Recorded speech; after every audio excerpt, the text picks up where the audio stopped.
Welcome to TRT travels Kadapa branch. మన కడపలో ఉన్నాం.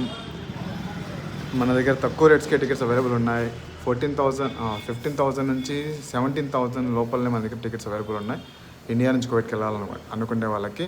అలాగే ఇండిగో ఫ్లైట్స్ క్యాన్సిల్ అయిపోయింది, ఇండిగో ఫ్లైట్ క్యాన్సిల్ అయిపోయింది అంటున్నారు కదా. ప్రజెంట్ అయితే ఆ ప్రాబ్లం అయితే సాల్వ్ అయింది.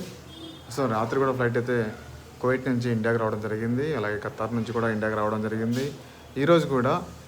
ఈరోజు కూడా కువైట్ నుంచి ఫ్లైట్ అయితే ఆపరేట్ అవుతుంది. ఇక ఆల్రెడీ ఇక్కడ మనకు హైదరాబాద్ నుంచి కూడా టేక్ ఆఫ్కి రెడీగా ఉంది. సో ప్రజెంట్ అయితే ఏ ప్రాబ్లం లేదు. సో 5 నుంచి 15 వరకు ఫ్లైట్ క్యాన్సిల్ అయిపోయాయని చెప్పి ఎవరైతే చెప్తున్నారు. అవన్నీ కాకుండా మన దగ్గర డైలీ అప్డేట్ ఉంటుంది. ఎందుకంటే ఫ్లైట్స్ అనేది టెక్నికల్ ప్రాబ్లం వచ్చినప్పుడు ఏ రోజు ఫ్లైట్కి సంబంధించిన డీటెయిల్స్ ఆ రోజే వస్తాయి మనకు. సో 1 వీక్ 2 వీక్స్కి అలా రావు. అలా వచ్చినాయంటే మొత్తం ఫ్లైట్స్ క్యాన్సిల్ అయిపోయినారు. ప్రజెంట్ అయితే ఇండిగోకి ప్రజెంట్ అయితే ఏ ప్రాబ్లం లేదు. ఏదైనా వస్తే కూడా మేము ముందుగా మీకు అప్డేట్ చేస్తాం. Thank you so much.